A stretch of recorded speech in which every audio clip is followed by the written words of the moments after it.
Hello, everyone, and welcome back to Front Porch Entertainment Sports Talk. This is our 17th episode, coming to you from our porch to yours. I am your host, Steven, and today, as always, I am joined by Jairus Good evening.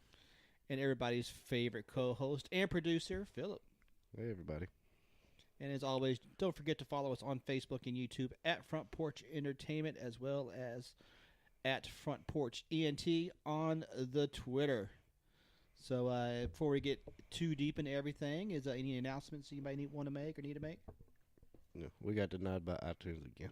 I don't Awesome. know why.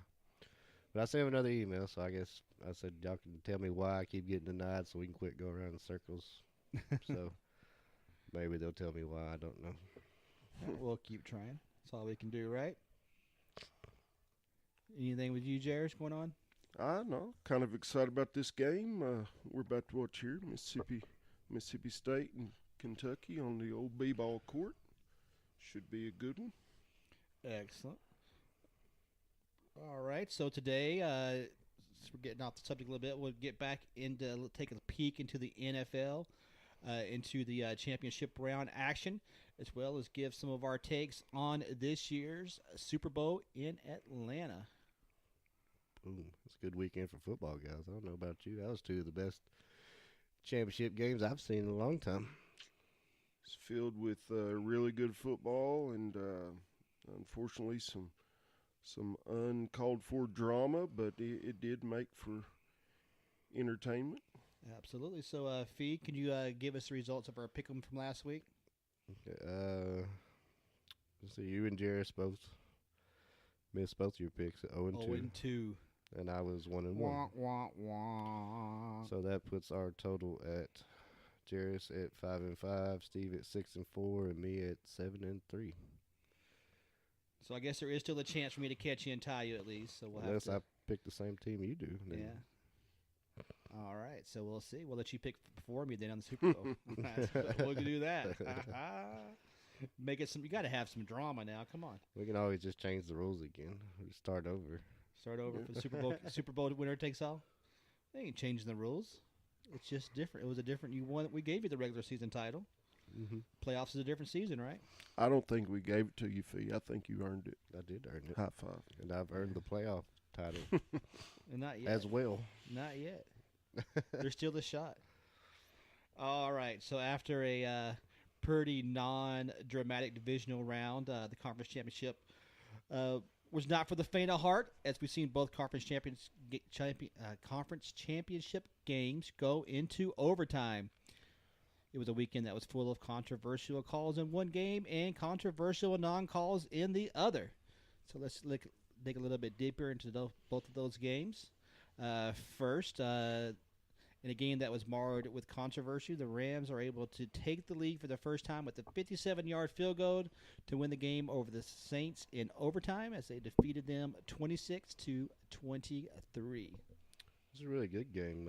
Gurley did not have his best day, but Goff really impressed me. He played pretty well. He played well enough to win. The Saints really didn't capitalize on a lot of the turnovers they got, especially in the red zone. I think they got 2 turnovers in the red zone and come away with field goals in both possessions. Obviously there was that call that I'm sure y'all are going to talk about, the no call, I guess. But I think this shows me that the Rams can beat a good team with pretty much just Goff. So yeah, I was impressed with his play. Well, I mean, you look back, it was the two top offenses in the NFC. And the crazy thing was, this game was really won on defense for both teams. They both played pretty good defensively in that game. Yeah, Sue stepped up his game for real. They were getting pressure on Breeze pretty much all game. Donald, he's just a monster too. I don't think the stats really showed it, but he was getting back there as well. But yeah. Breeze had a couple of plays there where it looked like he may be losing a little bit of it. He had a couple of those, 2, 3, 4, maybe even 5 passes that were looked like all his fault, as far as not necessarily being rushed or pressure in his face or anything like that. He just had a couple of passes that was not typical of what we see out of him. I hope that's not what's where he's trending. I hope he's not losing it, because I really like him, and I do think he has something left in the tank. But it's said time and time again as far as Father Time catching up on people, and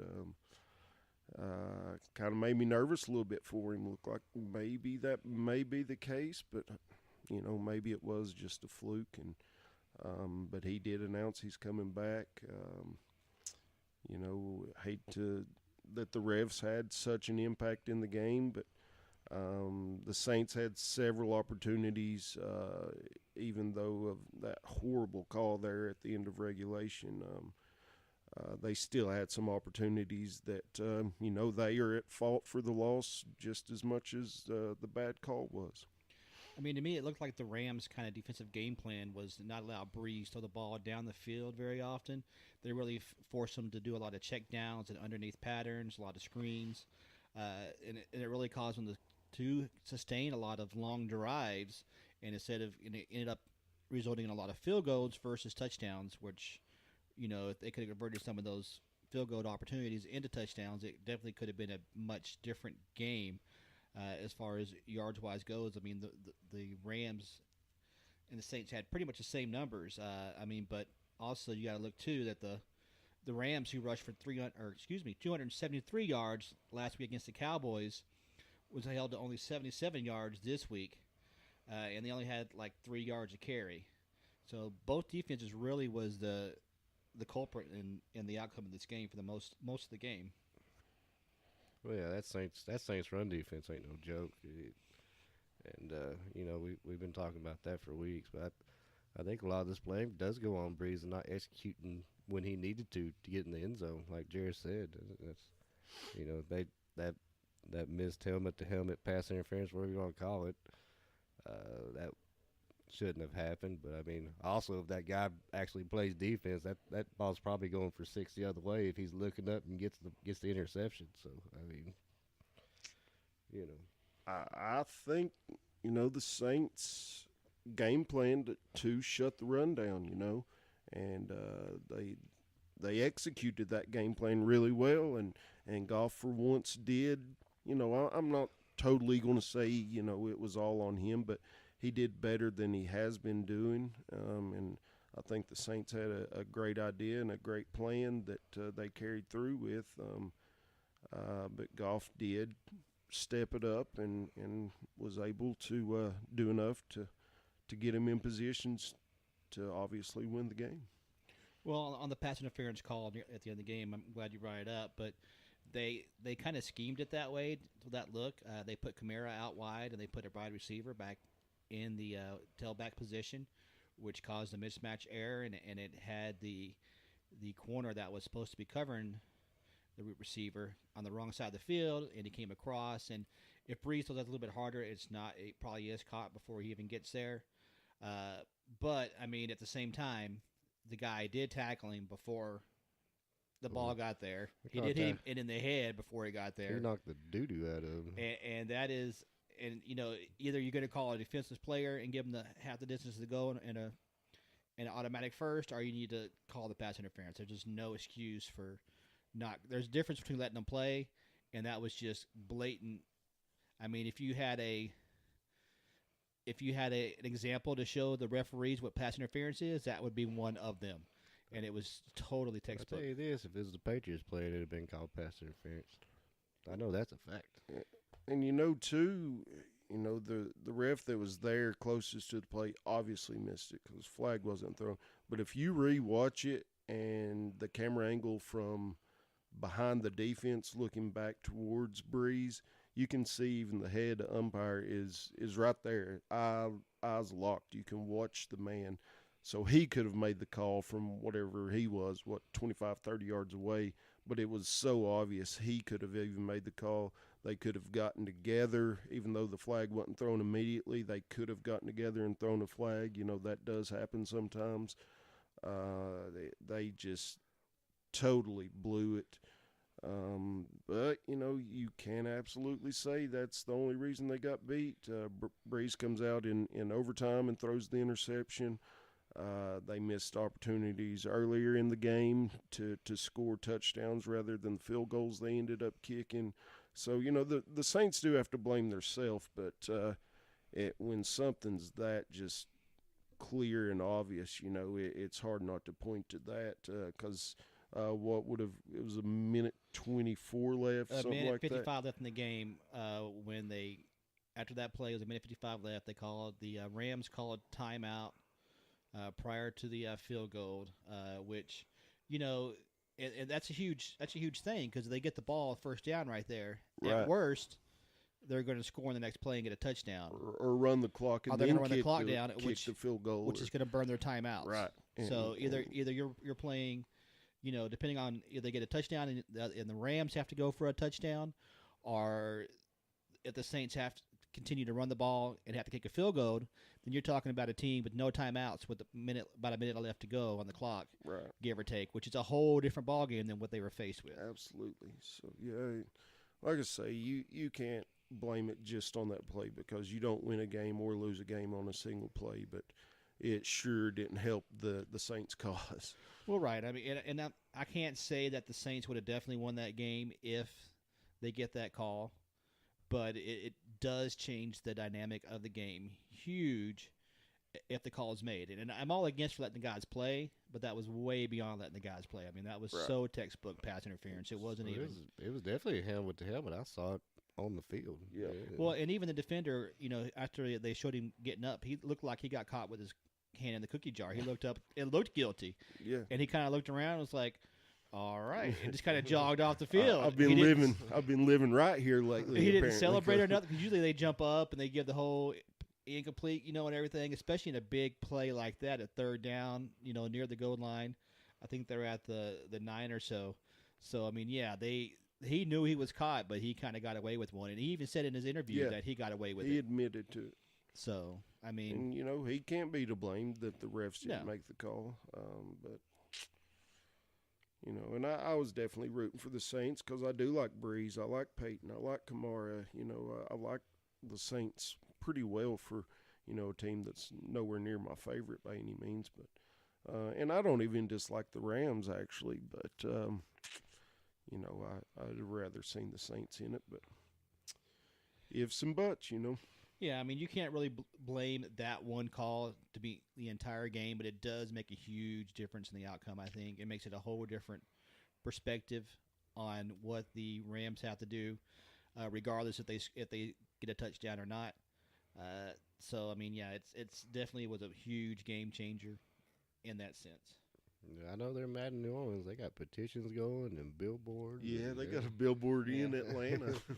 I heard there's lawsuits, and I know there was one of the obstetricians there in New Orleans offered to have all the referees come in for free checkups before the season next year and everything. And they want to make Goodell make them play like the last minute 49 of the game again. It's crazy stuff. That ain't gonna happen. But yeah, no. But I mean, they're mad. They got a reason to be.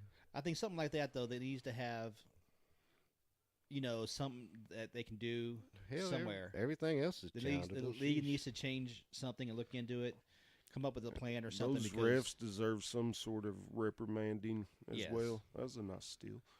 Absolutely, yeah. But it's something needs to be done for the integrity of the game, and it happens on both games. So we'll get into that a little bit more as we move on to the other game of the week, in a game that was dominated early by the evil empire of the Patriots. It turned into a game that led to 4 lead changes and 38 points in the fourth quarter, as the Patriots shocked the world yet again by winning 37-31.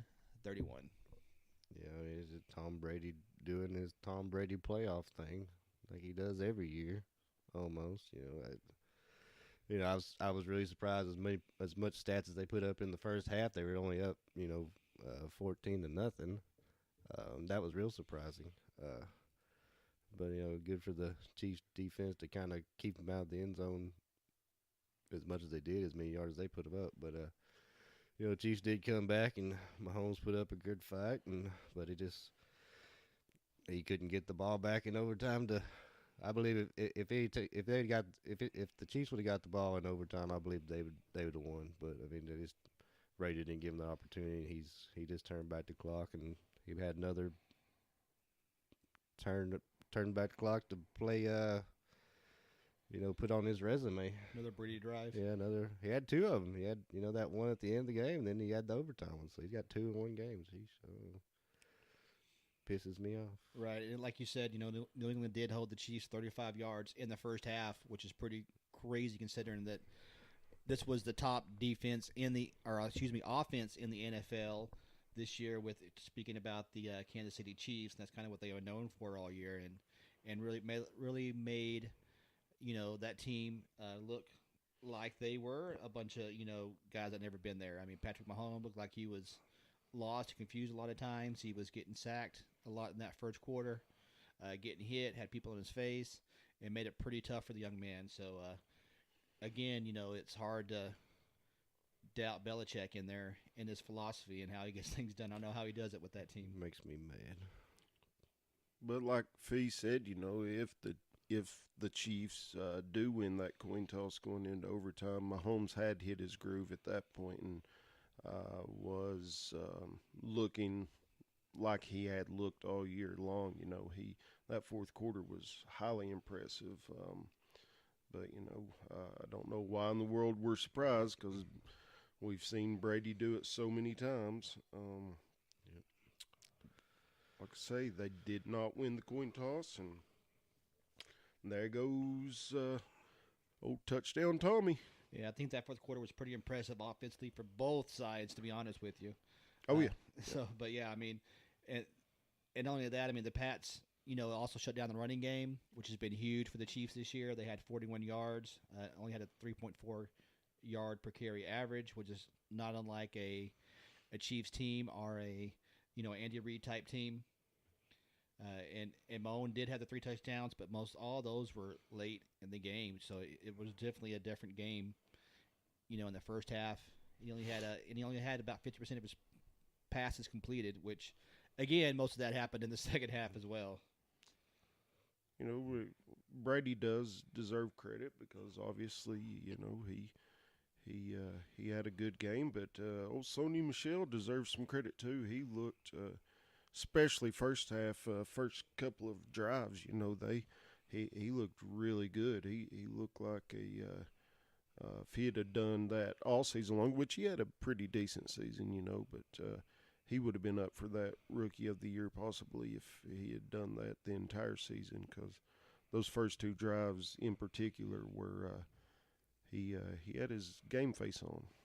Oh yeah, if he'd got the carries this year, there's so many running backs they use on that Patriots team. They got James White, and then they got Burkhead back, and he did average 4.5 carries or 4.5 yards a carry. He just only got 209 of them, so he fell about 70 yards short of 1,000. But yeah, if he ended up getting like 300, he very well could have won the Rookie of the Year. Well, and the way the New England plays, they don't always run the ball every game. It's one of those things where if they feel it's there, they're going to take it. If they feel that you're weak in the defense in secondary, they're going to take that. So it's really hard to judge how good an offensive player is in a New England Belichick type system because they take what they give you kind of deal. And you're right. I mean, Michelle and Burkett during the game, I mean, they had 176 yards rushing, 4 touchdowns on the ground, which is not like a typical Patriots type team, but it worked out.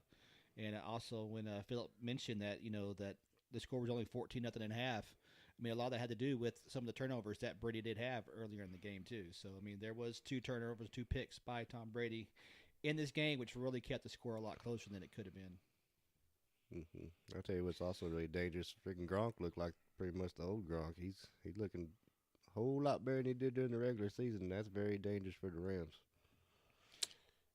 It's true, but in a heartbeat, he can get hurt.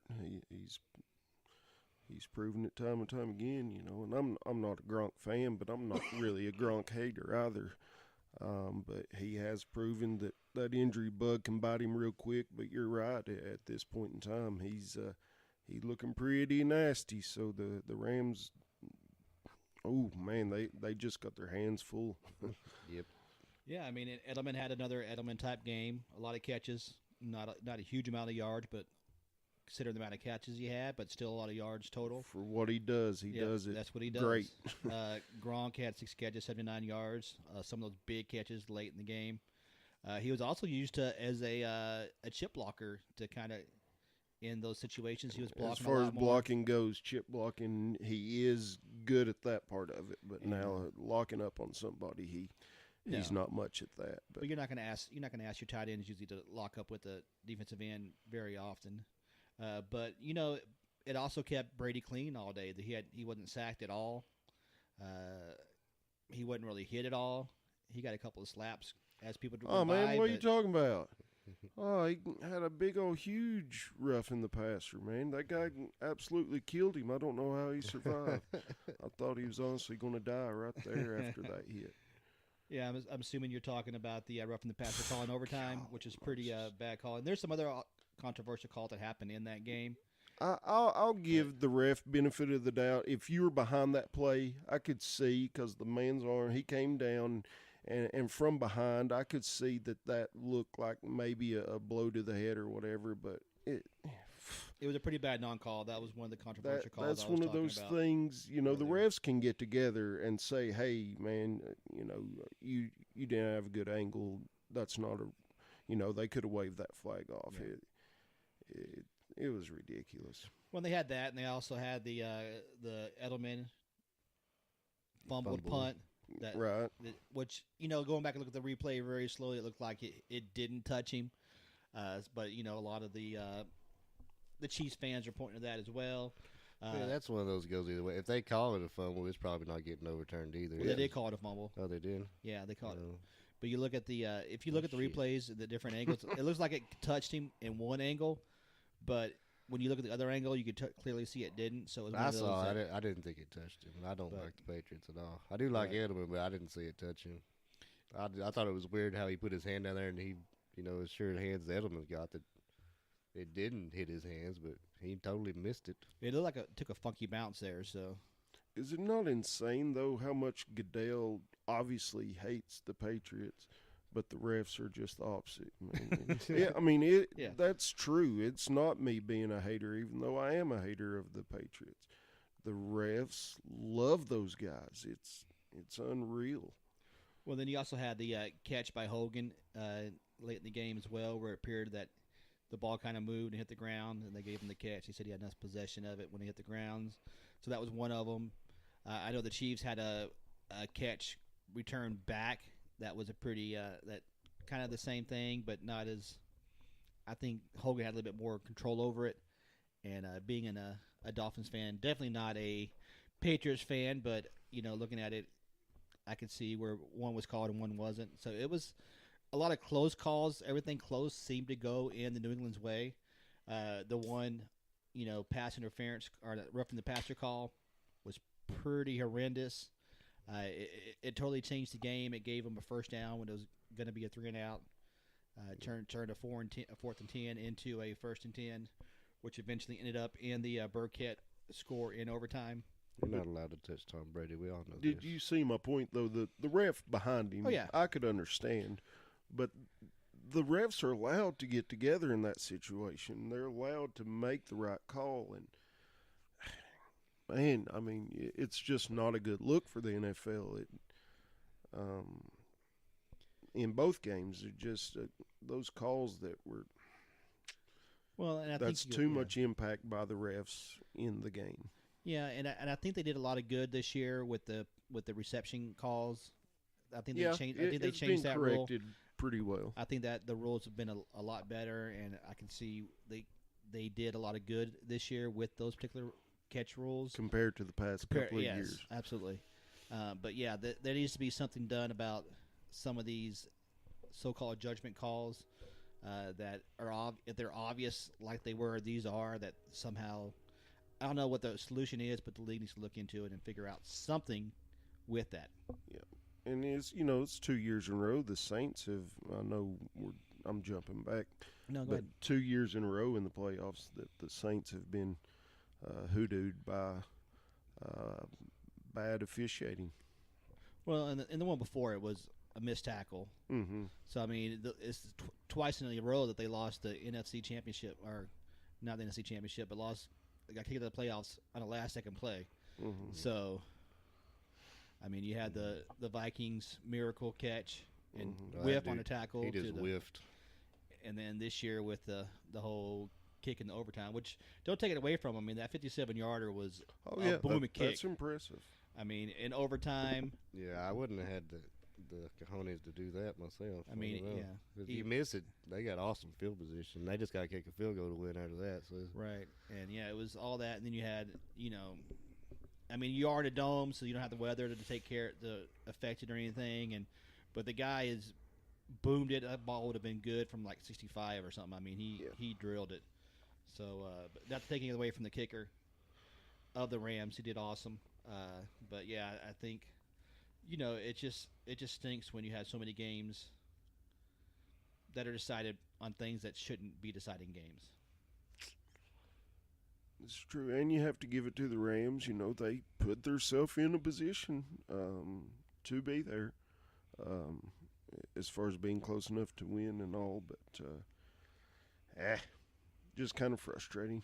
Yeah, absolutely. And you can kind of go that with both ways. I mean, both teams, all four teams, had a chance to win last week. I mean, I don't think there's any doubt in anybody's mind that another, ball bounces this way, right instead of left, that, pretty much everybody could have won this game, and they had nobody to blame but themselves in a lot of ways. But it's also crazy thinking last week that every home team and every team that was favored won, and this week it was totally opposite. Everybody that was underdogs won and on the road. So I thought that was quite interesting. I think it's the first time it's happened, and I don't remember they said it, but it's been several years since both road teams have won the championship games. It was definitely the first time they both went into overtime the same day. Yeah. I know that. It's the first time the AFC one's gone to overtime since like 1986. So oh, really? Denver Browns, what the guy said. Yeah. It was like a double overtime, wasn't it, or something like that? I don't know if it was double, but it's John Elway's probably the drive. Yeah, if I remember right. All right, so I guess that covers up pretty much everything in the championship round. Unless you guys have anything else to add to it. Well, we going next. We going predictions. We're going to talk a little bit about the Super Bowl. We're going to the Super Bowl, the Brady Bowl. The Brady Bowl, pretty much in Atlanta. It's going to be the Patriots and the Los Angeles Rams in Atlanta.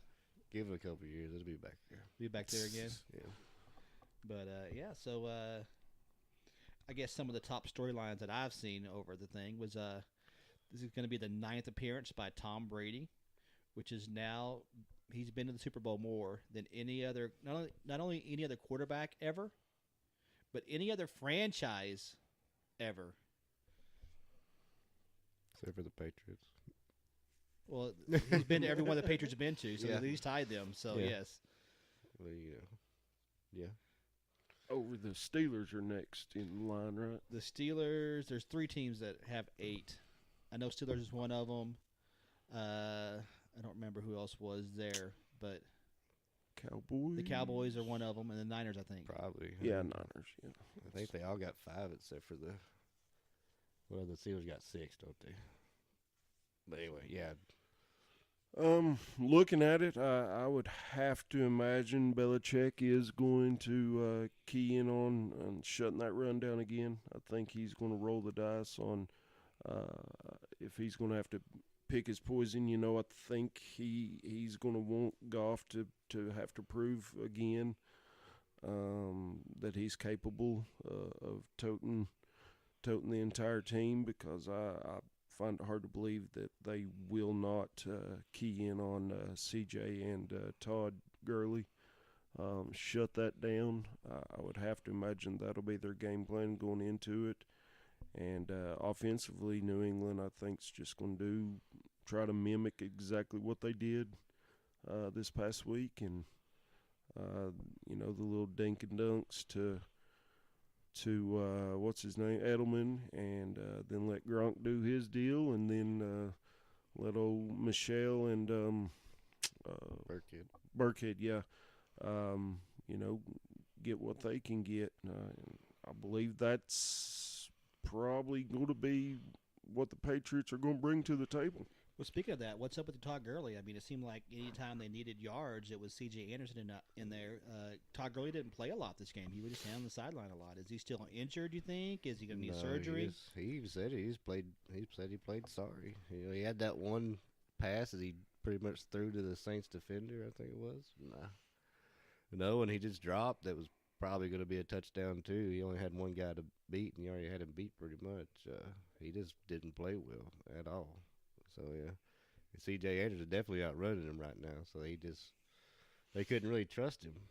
So, he got that. I was surprised they let him run that 6-yard touchdown when he got in there to do that. But he's got to play better for him to have any chance against the Patriots. He's almost got to go off because I don't think Jared Goff can have 2 good games in a row by himself. There's no way. And I'd have to imagine that L.A. is I think the most effective plan you can have is, without a doubt, sacking Brady, but pressure, get hits on him, be in his face all day, every day. I would have to imagine that's going to be L.A.'s take on it, and hopefully they're going to try to have a good balance of run pass. And I would have to imagine that they would want run to have a little more of the influence on it. I just got a bad feeling. I don't think it's going to matter. They do have 2 really good pass rushers to get pressure on Brady, and that's how you beat the Patriots. That's what it takes for sure. But it's hard to do. Yeah, and with I know you touched on it a little bit earlier, but with the emergence of the Patriots run game, who do you think wins the ground game next week? Or not next week, week after next. You talk about player-wise or teams? Team-wise. Ooh. Like who's gonna dominate the ground game? I think LA's got the potential to do it, but Michelle looked really, really good the other day. So I guess if I had to give an answer, I would think LA would have the better rushing performance. I think it's going to be the Patriots. They're going to be ahead for most of the game, and that's I got a feeling they're gonna stop Gurley. I don't think he's going to have a good day either. So I don't think the Patriots are going to win that battle, even though they shouldn't. I think Gurley with another week of rest. I don't know if something's wrong with him or he's still injured. Something. Hopefully he can get a little bit better. I think whoever wins the ground game is probably going to win the game in general. So and C.J. Anderson came back and has really shown a resurgence. That he's been in the league a long time, and his little butterball looking self came in there and played pretty well. He looks hefty, doesn't he? Like he's had a couple of Whataburger stops or something. What's the? We'll talk about that. What's a little chunky boy husky? Yeah, he been shopping in the husky. Well, I guess he's out section. in L.A. or Los Angeles, so I guess it'd be in and out there in California. Yeah. So we'll give him a little free. It's like Jerome Bettis' little brother. Is what he looks like. Give it in and out a little free advertising there. He is hefty. He's fresh, He's only had like 70, I think it was 70 carries on the year. So he's coming in fresh. So he really he's not wore down like the rest of the backs, He ain't took as many hits. I think he got cut by the Rams, and then he got cut by Carolina, I think it was, maybe.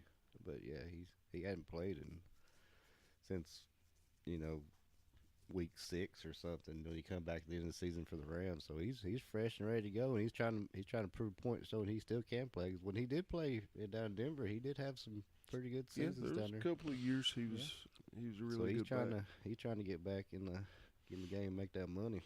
I don't think he was a horrible back ever. No. He was never Peterson type back or anything of that caliber, but he was always a serviceable, good back out there. All right, so looking back now that everybody is trying to get a piece of Sean McVay's coaching tree to get in their system, do you feel that Sean McVay can be the next Belichick?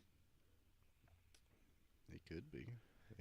not that successful. But he's not going to.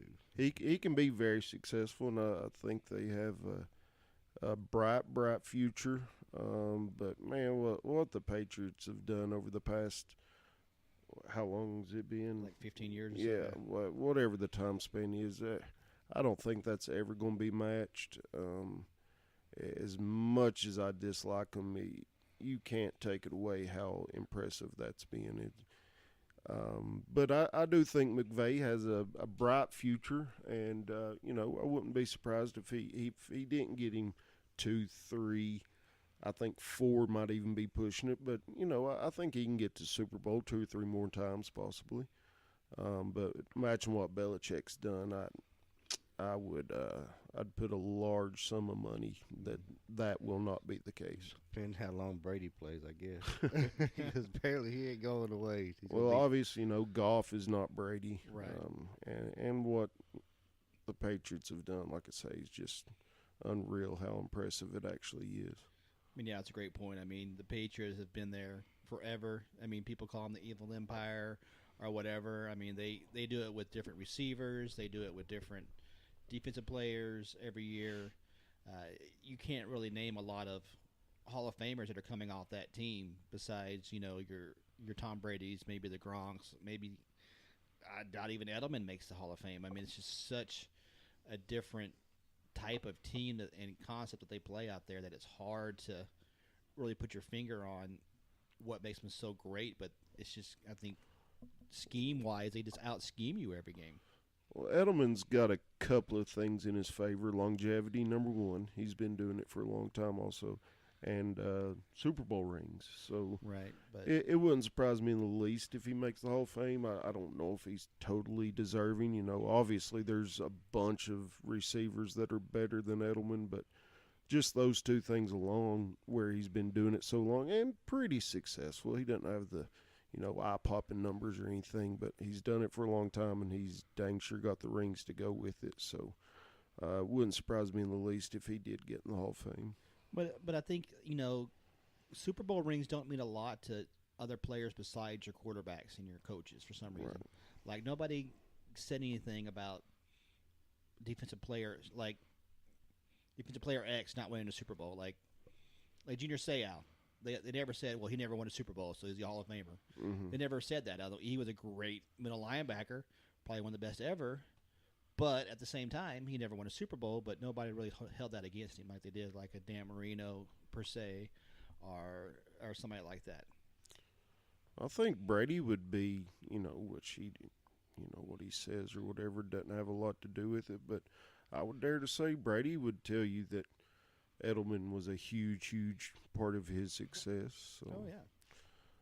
Well, I do think he will be in Hall of Famer. Don't know how deserving he actually is, but I think somehow, some way he'll get in there. We'll see. Depends what he does the next couple of years. He's got to get a little bit more numbers. His playoff numbers are outstanding, but he's got to get some more regular season numbers. He's got to get some more yardage. He started kind of late because he sat behind Wes Welker for quite a bit. He pretty much mimicked his success. Yeah, he kind of took his place. He did what he did. He was a Welker clone. Like he drank what Welker drank. He ate what Welker. He even says in an interview a long time ago. But I don't really think he got on the field full time till he was like 27 years old. So he started. I'd say Welker was probably kissing Brady's left butt cheek and maybe Edelman on the right butt cheek. Maybe that's where they differ. Maybe. I don't know. Right. Giving their life force to Brady so he can keep playing. Yeah. There's a couple. That beard's Hall of Fame worthy. I'll give him that, man. I'm telling you, I'm bushiest beard I've ever seen on a digging wide that. receiver. You're pushing a beard if nothing else in the Hall. Buddy, I'm telling you, I like it. For a wide receiver, that's the biggest beard I've ever seen. So you're gonna have a bust of just the beard there, not even there you go. of his face, just the beard. It's like just the nose down. There's a couple more. You got that one defensive tackle they had forever. I think he might. And you got your Teddy Bruschi. I don't know. Yeah, the guy out of Miami is pretty good. Yeah, Teddy Bruschi should. Here we go, freaking Miami. Everybody drink. Maybe a Vrabel. I don't know. Possibly. I mean, Tyler may make it. I mean, there's going to be some players on there, but I mean, if you look deep down at their team, maybe several linemen. And they have Logan Mankins or something like that. He was pretty good for a long time. Some of their O linemen, possibly, but I mean, if you really look at it, though, I mean, a lot of their team doesn't have those huge big names that jump out at you like. Which that makes it all the more impressive. Exactly. That's my point. All right. Speaking of Brady and Gronk, I know we talked a little bit about them a second ago. If they win the Super Bowl, could it be their going away party? I don't think Brady's going to quit till he's 45. Fingers crossed, man. Do they take the trophy and skip out of there hand in hand? No, I think that's his goal. It's what he said. He wanted to play till he's 45, and he's out to prove a point now. So, yeah, he's got a couple more years to go. I think Gronk's got more time left, barring some crazy, serious injury. I think Gronk's got quite a number of years possible. But Brady's getting close, man, and this very well could do it. But like Fee said, he may push it because he doesn't take a big beating. He stays healthy because he doesn't get hit a whole lot. So, but I do hope to goodness, man. That's the only reason I would actually be pushing for him to win is if this would end him. So if he ends up with like the most passing yards and all that crap, I'm gonna be really upset about it. So I hope he does retire. Yeah, and I think the opposite. I think Brady does stay. I think that Gronk may be the one that leaves early just because he's had so many injuries. His health has been a concern for his family. It's been pretty publicly known that they've been trying to get him retired for years. I think this may be finally the year. I mean, there's a lot of. How old is he? He's not that old. That's what I was gonna say. He's got time left, but man, he does get hurt a lot. So and he has. I mean, he's done a lot of promotional stuff on the side where he's made all his money. Still has all his pro money from his contracts. His brother owns a company and stuff, so I don't know if he can slide into that and help push that with him. I mean, his other brother was an ex-baseball player, so I'm not sure exactly what he's doing now. But their family's been pretty successful, and I think there's paths out there for Gronk to continue with the whole. Advertising as well, especially in the New England area. If he stays in that area, I mean, he's still a legend up there. He's still going to be able to make that kind of money. If he goes into business with his brother, with his ice shaker, whatever it's called, that he has, and stuff like that. But what is it? Ice shaker. It's a drink mix bottle. Oh, for protein shakes. Never heard of. But yeah, so it was on Shark Tank. So yeah. I don't watch that garbage. Get out of here. So so we'll see what happens with them. I would have to imagine you need to have some kind of commentating something. There's always that. Yeah, I think he'd be a good commentator. He's well spoken. He'd have to be better than Witten. Yeah. Pretty knowledgeable. Yeah. He'd be better He's than Booger. Entertaining. I could let him be up there with Booger, take Booger's spot out there in the Booger cart. I don't even Booger count. They didn't let Booger in the studio. They just put him on the field in a big old chair, away from everybody. I wish Gronk would body slam him out of that chair. But Gronk as a sideline reporter would be pretty cool to watch, I think. So yeah, I think that'd be pretty neat. But I think Gronk is probably going to retire at the end of this game. Brady may continue to play unless something happens or Gronk talks him into it or something. I think Booger retires before Brady does. I'm just telling you. He wants all them records, man. He wants to be the GOAT with no doubt. No doubt. And he's going to play till he's 45 and hope Drew Brees retires. But as much as I dislike him, I believe he already is the GOAT. 9 AFC championships. That makes me want to puke. 5 Super Bowl champions. That coming out of my mouth makes me want to puke. But man, it's just one of those things. I don't know how you can argue against it.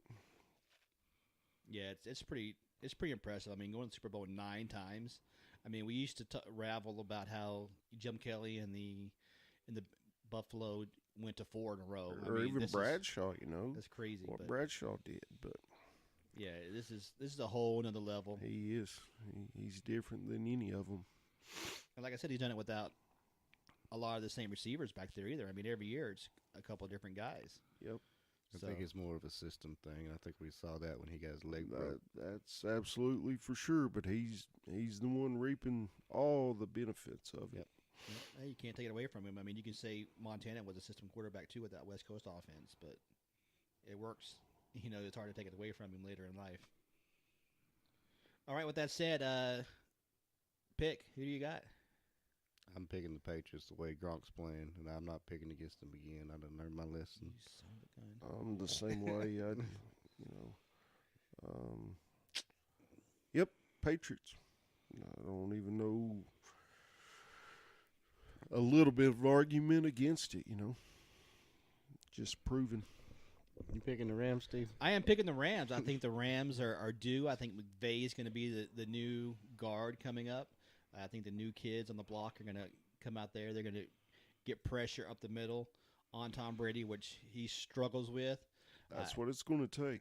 And they got Donica Sue's revitalized his career in the playoffs somehow. They got a great defensive line. The secondary is healthy again. They played a lot better. They played pretty well, actually, against Drew Brees, forcing everything underneath. If they can get some more pressure on them, on Brady, make him throw some ill-advised passes, maybe get a pick six here or there, or at least a couple of turnovers, I think that it's going to be a long, hard night on Brady, and I think the Rams pull off a close victory. They have to stop them on third down. Patriots kill you by converting third downs. They did it last game against the Chiefs. You got to stop them. Absolutely, you got to stop them. Absolutely, that's why you got to be able to put somebody on Gronk that can stop him. Good luck with that. That's a big man. Yeah. All right. With that being said, I guess we'll. Anything else about the Super Bowl anybody want to bring up? Comments, concerns, complaints besides the Patriots being there? No, that's about the only complaint I got.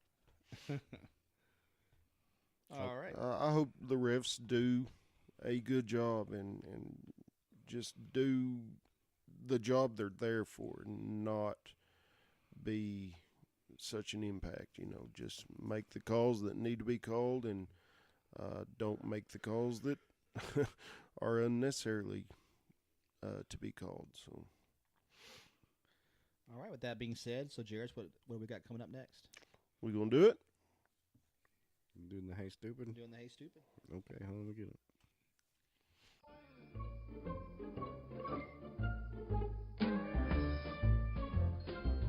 All right, it's time for Hey Stupid. Daddy, don't say the S word.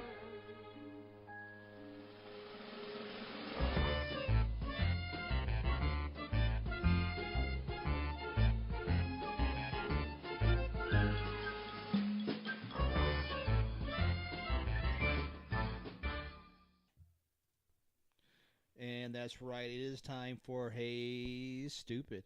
All right. So Hey Stupid. Absolutely. So kind of keeping on that theme that we kind of buried in all day. And so, but I know they have a tough job and everything, and I know it's tough to make calls in real time and at bad angles sometimes. It is not an easy job. However, the one thing you want your refs to do is not to be talked about after the game. You don't want them to hear about them. It's kind of like offensive linemen. You don't want your name called. You don't want to have them on ESPN. Unless it's awesome officiating this day.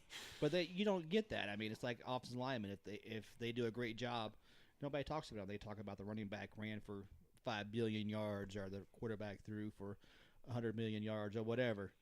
Well, both these championship rounds, you can point to horrible calls, especially late in the games, which could have cost both teams victories that shouldn't have been there. And you don't want to have somebody go back and look at these plays and say, this is what caused us to win, lose, or whatever. There's a difference between letting guys play and controlling a game, and you don't want that as a referee. I think the league needs to look into it somehow, figure something out with some way to obvious calls or non-calls like it should have been on the field, have some way to waiver those off, have them flag down or buzz down to them or something, because some of these calls were just atrociously bad over the weekend. And that's kind of what I got on my Hey Stupid. Mine's quick and easy.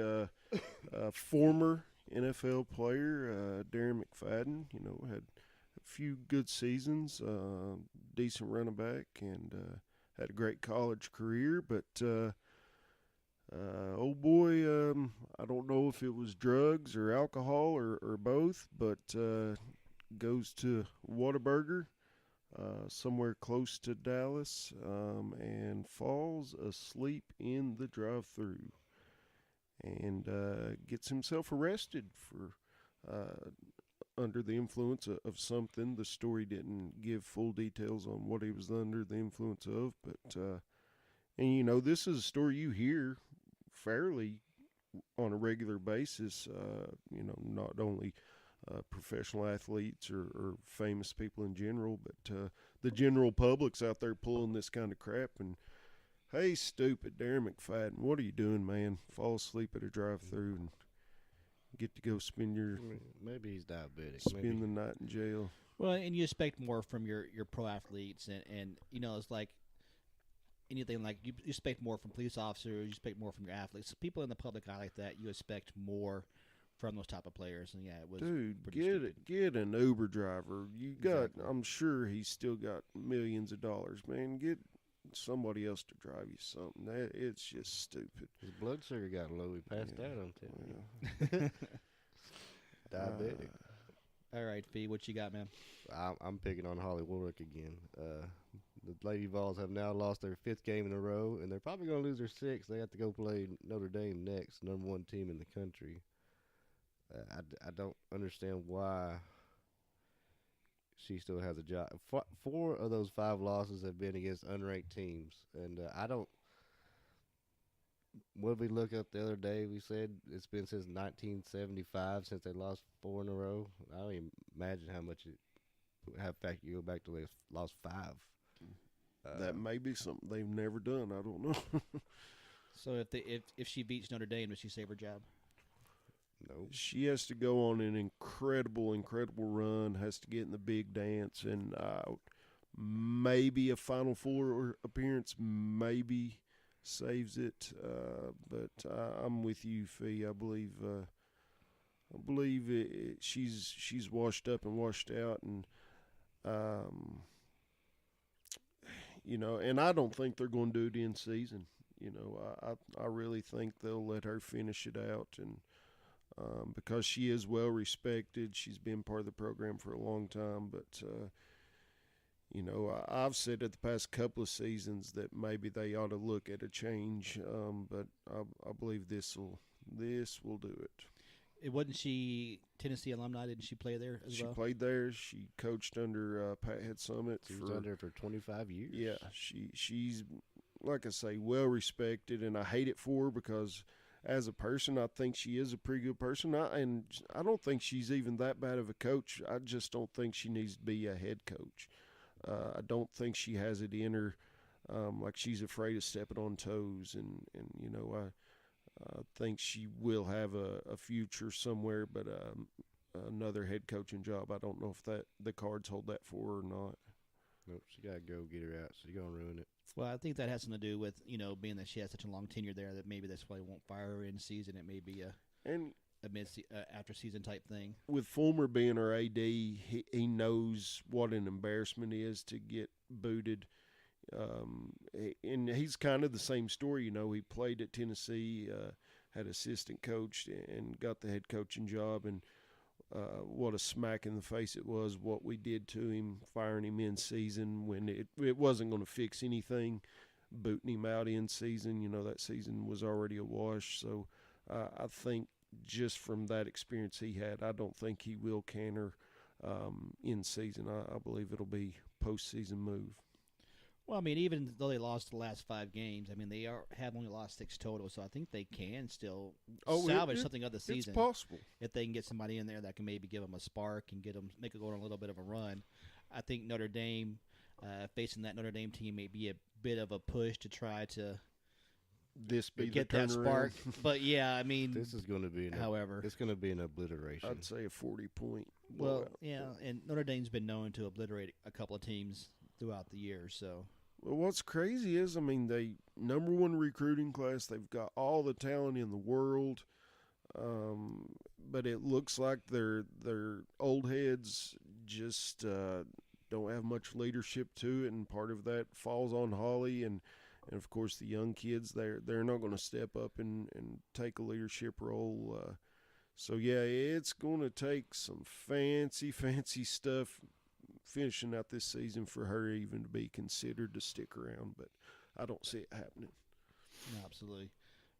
So it does fall on the coach to win a lot of times, especially when you got talent there that should be able to compete and you're underachieving. It makes it tough for teams to be able to stick around, and ads, and the money in the state starts talking.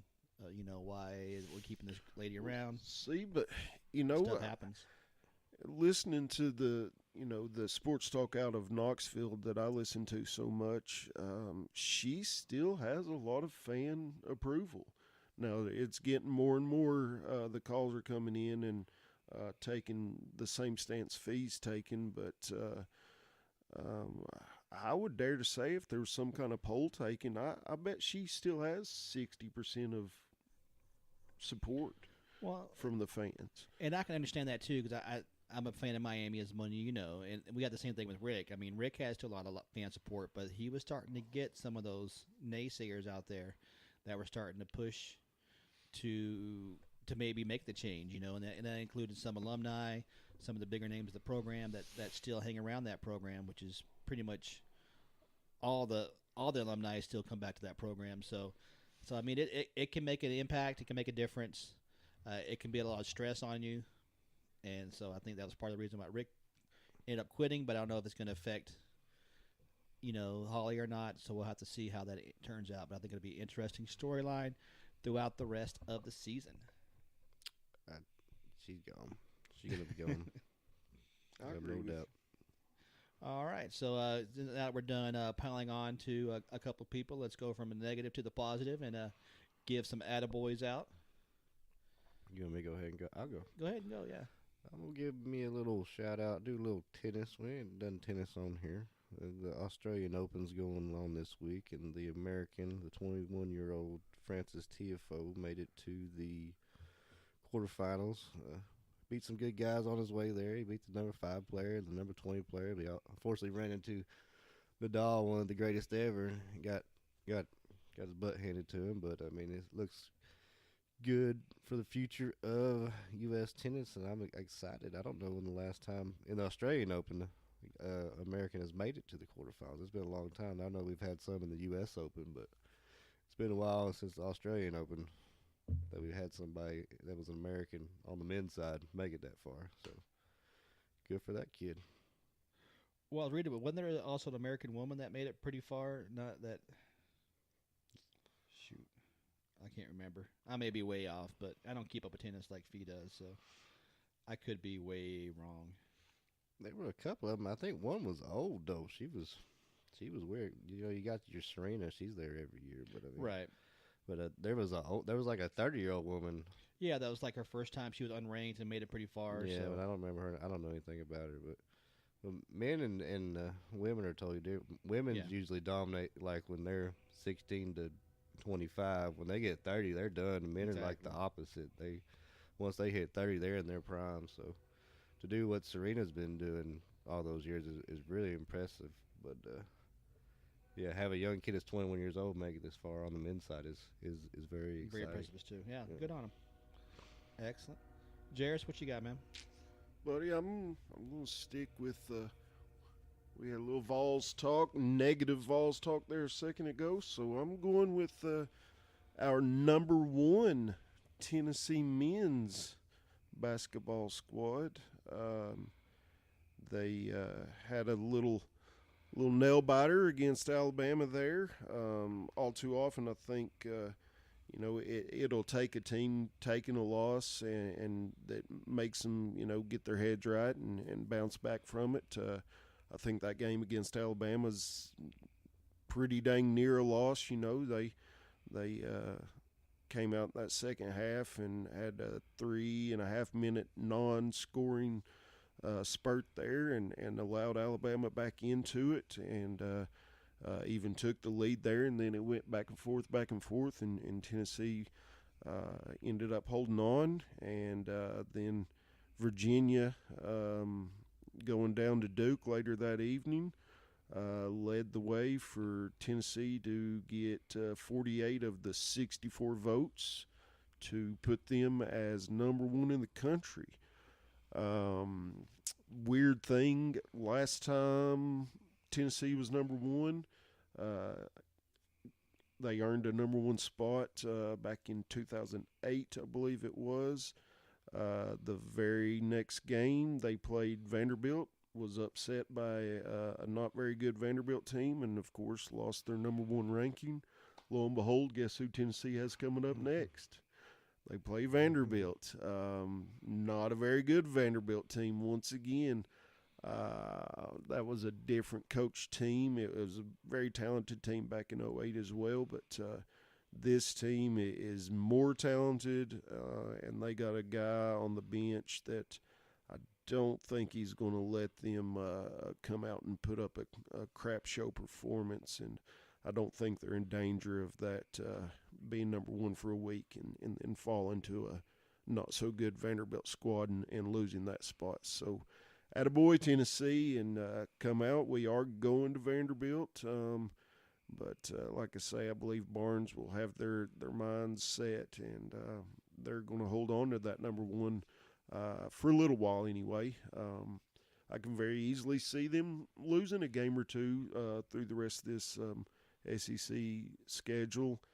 They do have to play West Virginia not too far from now. And after West Virginia put out an awesome performance against Kansas here this past week, it's not going to be an easy game by any means, but I think Tennessee maybe be in danger in that game of losing one. We have played Kentucky a couple of times, and of course Auburn's still a decent team as well. So, like I say, there's a couple of losses I'm afraid are going to come, but for right now, attaboy. Go Vols, go. No, good on them. They did what they needed to do. Went out. You had a couple of losses. I mean, Michigan lost earlier in the week. You had a couple of ACC teams that were up there that dropped a couple of games in Duke and Virginia. So, yeah, it was definitely the right time for them to win and get up there. So it's always good to be able to see your team up there in the top spot, even though it's not my team, but good on them. They did a good job, and I have to give them their props because they do deserve that spot especially. I'm not going to jinx them. He's not going to say nothing. I hope they do hold on to it. Like I say, if they do lose a game or two, it's not the end of the world. They've got a tough schedule, and but I do hope they hold on to it. And we're going to go check them out live and in person on February 9th. And that Florida game, the way it ended in Gainesville a week or two ago, it got a little heated, and we did some gator chomping. So I'm sure Florida's going to be out for revenge.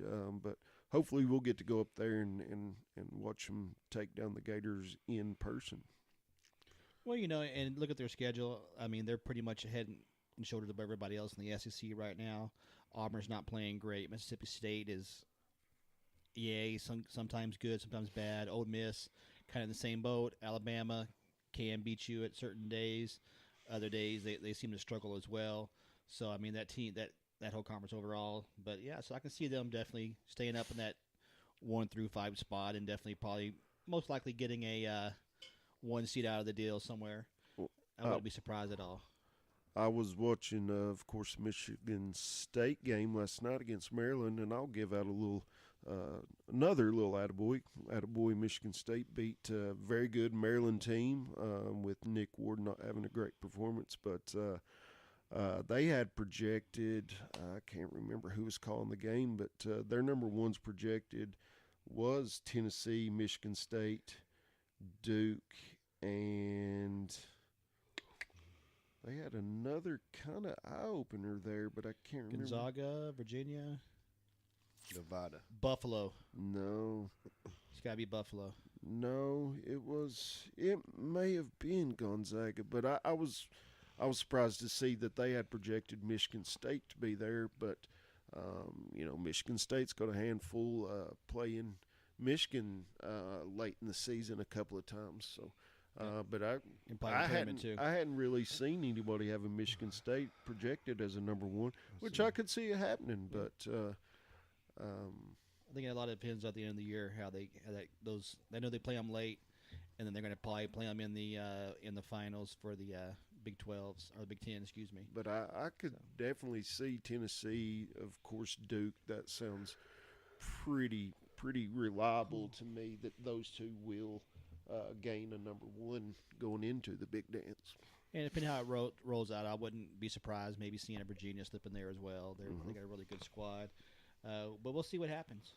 It's going to be tough. There's 6 teams in the SEC in the top 25 right now. So yeah, it's crazy. Yeah, it was the same with the ACC. They'll start to knock each other out again, like the ACC has been doing. So. I'm gonna brag on it. It don't happen in the SEC all the time. I'm bragging. SEC basketball, baby. Well, the ACC gets that way every year, so it's all good. All right, so looking back at my attaboy, I just wanted to take a second to look back a little bit at the life of Dr. Martin Luther King, as it is Monday was Dr. Martin Luther King Day. I think it's important to look back at not only some of his impacts, but the impacts in today's sports. Without MLK paving the way for those like Jackie Robinson, how different would our world, especially our sports world, look today? Dr. King himself was not an athlete, but he knew that sports could help cross the gap between hatred and racism. And how different would our fields, courts, and ice rings look today if not for this great American leading the way? So for that, Dr. King gets my attaboy for the week. I wish I'd have got off work. It'd have been nice. Yeah. Well, he impacted this country and more or less the world for a greater good for sure. And he did it in the right way. It wasn't violence wasn't his answer. And so, yeah, he an important man in history without a doubt. Yeah, and I think he did it without, wanting stuff. I think he did it in a way where he just wanted to be treated like everybody else, which is a great thing. I had no problem with it. I think Dr. King was a great man. I think his message was wonderful, and I think we've came a long way as a country. I know we're not perfect, but I think we have come a long way as a country. Obviously, there's always could be things that could be better. But if you look back at it and you look at the rest of the world, I think we have a pretty good leg up on pretty much everybody else. I think I dare to say if he did not get assassinated, it was ridiculous that he did because, like I say, violence wasn't his answer, and there's just ignorant people out there. But I dare to say if he was alive and here today, I don't think he would be going the route of, I'm a black man, now you owe me this. He just wanted equality. Yeah. I don't think he would look back and, none of us three, we didn't own slaves. Our parents didn't own slaves. Our grandparents didn't own slaves, so it's not something that we've done. We do not treat blacks or Latinos or anybody as inferior, I think the key here is that now moving forward, let's just be equal and treat each other the same, and that's why I have so much respect for him, for Martin Luther King, because, he just wanted the equality and didn't want to put blame and keep looking back and saying that, now I'm owed something because, my relatives were treated so bad or whatever. So, he does get a lot of respect from me in that regard. No, definitely a great American, a great man, and it was a shame that he was assassinated at the time he was. But looking back, I think he did a lot of things for not only sports but African Americans and minorities in general. So good on him, great man, and I hate for a whole podcast to go by, especially on a week where we're celebrating Martin Luther King Day without at least mentioning that in our podcast. I like it. All right. I like him, but I think he would be turning over in his grave if he saw the way people are acting nowadays. That's the way I feel about it. But he was a good man. I do too. He was a good man. I guarantee he's not satisfied with the way either side acts a lot of times. Yeah, that's what I'm saying. Both sides act stupid a lot of times. Yeah, people can be dumb, but somebody like I was in the Navy, a lot of people may or may not know, and I've been to a lot of different countries, and seeing how we are here in America, it really, I don't think people appreciate it as much as they should. Kind of the gifts it is to be born in a country such as this, and to have the opportunities that we have here in the United States that you don't have even in other countries that are so-called non-socialist or that are democratic or anything. So it's definitely a difference. It's definitely a great honor to be here and to be part of this country. And I wake up every day and just thank the good Lord that I was born here. So, all right. So moving on, I guess that kind of wraps up everything. Any last minute announcements before we head out? Nothing No? I can think of. What we're going to aim at Saturday? Well, we're going to do Well- some more basketball. Well, looking at coming up, being that there's no football this weekend besides the Pro Bowl, which it's going to be hard to do a whole segment on the Pro Bowl since nobody really wants to even cares or is going to be there. I figure it may be a good time to go ahead and switch over our Monday shows to the NCAA basketball, give it its own show since it's one of our key points on our typical Saturday shows. Saturday show will be filled with NBA, other sports. We may throw some MMA or some boxing in there or something. I don't know. We'll have to see So we're what going happens. Mondays will now Monday's be going to be men's our basketball, Okay. men's basketball. So Go that'll with be me. our big one-time only show with only that one sport. The other ones will be a mix of all the other sports. I'm sure we'll talk a little bit about the selections for the Hall of Fame for baseball. Just was released today, and are today, not when this comes out today, but was announced. We'll probably talk about that on Saturday. Some of the disappointments, where we're going to go in the future, and is that it? Everything else? Golf's ramping up a little bit. Me Yeah, and well, Fee were talking about that before we started here, and Fee, he'll have to give us some of his knowledge on tennis. Australian Yeah, we'll Open's probably talk going a little on. Open so, going on. Yeah, we'll probably hit that. I think we need to pay a little bit of time towards them. So Yeah, absolutely. All right. Anything else you guys got then? Go Vols. go Vols, go, baby. Except for the Lady Vols. Except for Lady Vols. Well, I You hope wanna they keep go, losing? but that ain't going to happen. I'm going to brag on Mississippi State's uniforms here. That's a good look right there. I like those grays. All right. So, again, don't forget to follow us on Facebook and YouTube at Front Porch Entertainment, as well as Front Porch ENT on the Twitter. Subscribe, join, like us, love us, whatever they let you do it. Again, we appreciate you guys listening to us. We enjoy taking the time to provide you some hopefully good content. We enjoy you taking the time out of your day to listen to us. And again, until next time, Fee, hit the music.